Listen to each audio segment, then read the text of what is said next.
in our own country. Protesters have gathered in the city over the death of 14-year-old Kalgoorlie boy Elijah Doughty. Speakers pushed for Indigenous youth to be given a voice, angry over how they were portrayed at a violent protest last week. Aboriginal people have got a righteous anger in this country, and I think what White Australia should be respectful of is the fact that our protests have always been peaceful. Police have charged 7 people over last week's riot. The actions of that man on the day in Kalgoorlie needs to be accountable.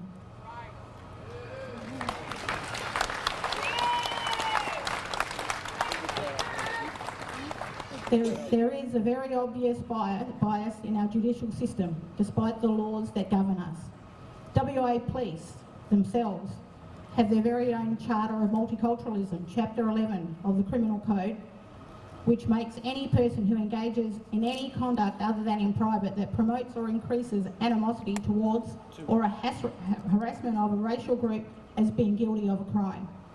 How is it that this man is not even guilty of that crime? More than 200 people remembered Elijah Doughty with a minute's silence at a peaceful rally in Perth today. The protest was in response to the death of the 14-year-old who was allegedly run down by a youth last week. Many in the community are calling for the accused's manslaughter charge to be upgraded to murder. The protest featured many Black Lives Matter signs, a smoking ceremony and a performance by rapper Koolunger Budja. Liberal man Robert Eggington called out the West Australian government's response to last week's protests in Kalgoorlie.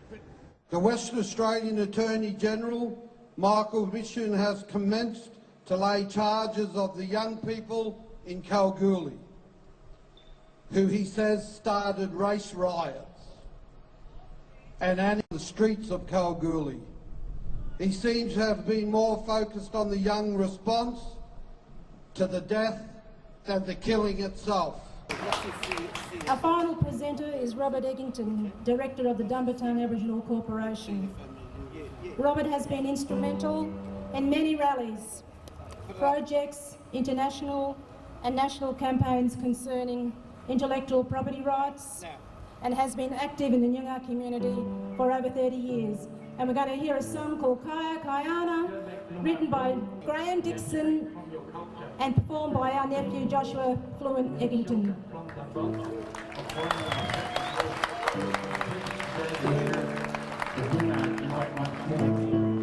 Listen to the stories as the elders again explain how your culture flourished before the Europeans came. Find why it's important your strength must never wane. Noongars need the spiritual like dry land needs rain. See contemporary traditional come together on stage. Guitars weeping, drummers thumping and angry's rage. Hurt, fear, frustration escape the poet's cage while haunting digits echo deep from a forgotten age. Observe the women dancing and weaving to sing a song. History's mysteries from whence your soul belongs. Forget urban landscapes, go back to where you were strong. Search for hidden answers from which your spirit belongs. Hear rhythmic black performance caused by crowds to sway. Soulful mesmeric lyrics put broken hearts on display. With words of hope and freedom offered a brand new day. As daylight kisses darkness, children laugh, dance and play. Our means to survive. For which Noongars strive. Our culture on display. Celebrating Indigenous way. Our means to survive. For which Noongars strive. Our culture on display. Celebrating Indigenous way. May our campfires burn forever. Burn forever. I looked out over the first Kayana gathering in 1991, when at the centre of the gathering, the corroboree, we had a burning flame which represented all of our people who had died inside custodial institutions across this country. And in looking at the flame, from my mouth came the words that for 30 years has been the maxim for Dumbartung and has become known right throughout this country: may our campfires burn forever.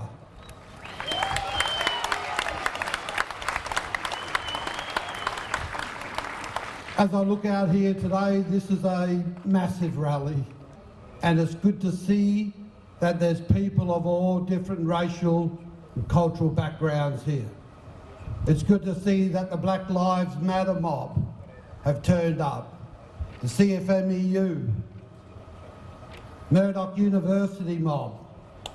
We've got concern in our community, and we've got a righteous anger as Aboriginal people, but of course we are a people of great dignity. So here we are today to give tribute to all of our young people who have died at the hand of brutality and racism in this country. Rest in peace, and he's not buried as yet, young Elijah from Kalgoorlie. But let's not forget the death by those in uniform and badges of a young 16-year-old boy in Roban all those years ago, John Pat. Let us not forget young Cleon Jackman. You can't even describe the torture when he was locked away in a basement at Maddington and by 4 members of the Ku Klux Klan, was brutalised beyond the media being able to give description of what they did to his body. Rest in peace, our little brother.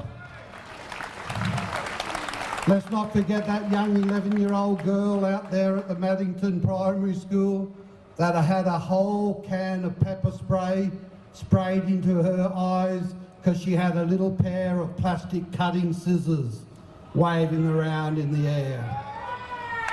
A whole can of pepper spray. And let's not forget all of our young people who every night as they venture out from their homes, our son was one of them, would catch the train systems with the brutality and the monsters that guard the systems called West Rail Security. They brutalise our young people in this city every night of the week. Perth is the most racist city in the most racist country in the world.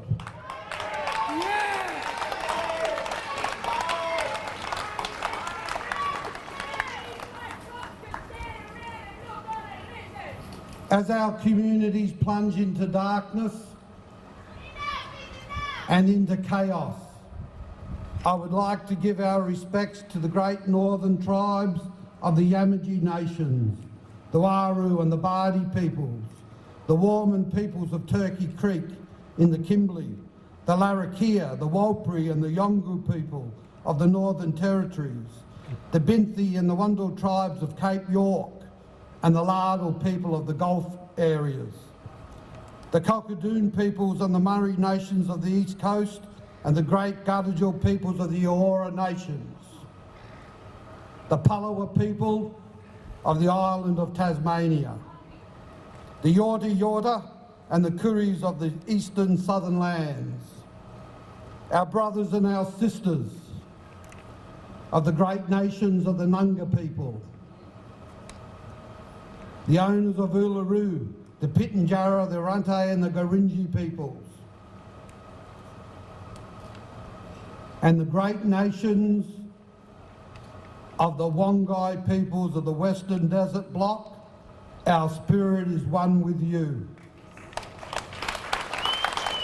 We stand united on the lands of our ancestors and the ceremonial grounds of the oldest culture on the most ancient landmass on the earth. Today our hearts bleed with you. We become one in spirit and one in our struggle to resist and to stay alive against all the assimilative attacks to destroy our bloodlines and our identity. We have entered a spiritual warfare, the last bastion of genocide. Before all is lost, we have little time left to fail.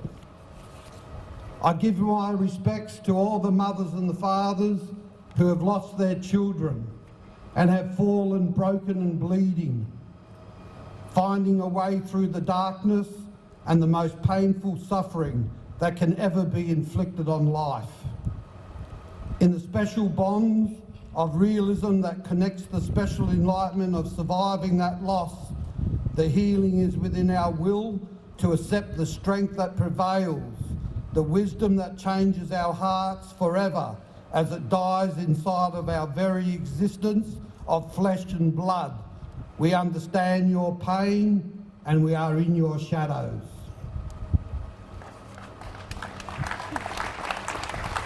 Our cultural and our spiritual experiences gives us signs when we as Aboriginal people are about to be moved to either accepting unseen warnings or the visions to prevent the inevitable. The split in the universe that reveals that fate will never be determined by the mind nor the heart. It is not for us to know. As the jitty jitty dances, death falls all around us.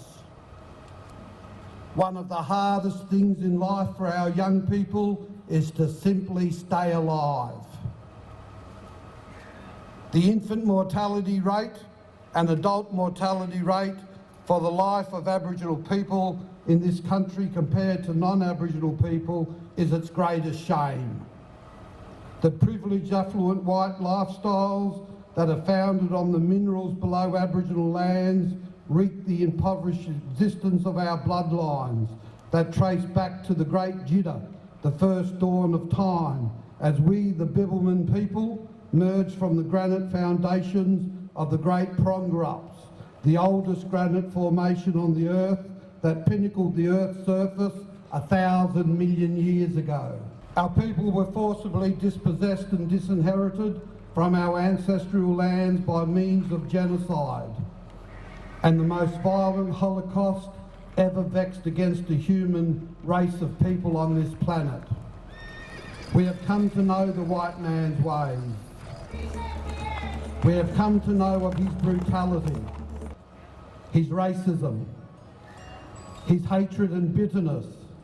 Most importantly, we have come to know his trickery, deceit and lies, his expectation that turns to treachery, like fool's gold.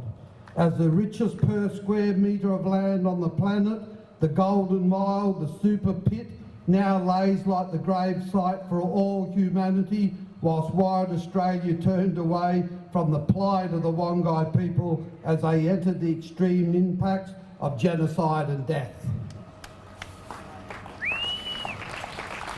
Many crossed the song lines and the circumcision lines that separated our laws for entry into Koolunger Budja, for needs such as health care and survival that now lay helpless in Wellington Square, in full sight from the windows of the State Health Department, the Department of Indigenous Affairs, the mental health officers, the Red Cross, the Save the Children institution, the Next Step alcohol and drug programs, and the Royal Perth Hospital, the Catholic Archdiocese office, and the cathedral. Sleeping cold on the wet grass and the brick-paved pathways as they who walk past turn away from the despair and the destruction of the lives of these once great people.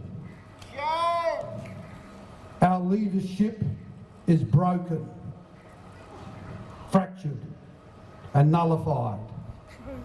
Our people pursue the elite academic government-appointed positions that are appointed by government to ensure that their policies of death are strategically carried out against our people, as institutionalised racism is embedded into every bureaucracy of the government. These so-called leaders are and have a real common similarity of the old black tracker that were once used on the killing fields, that were afforded the king plates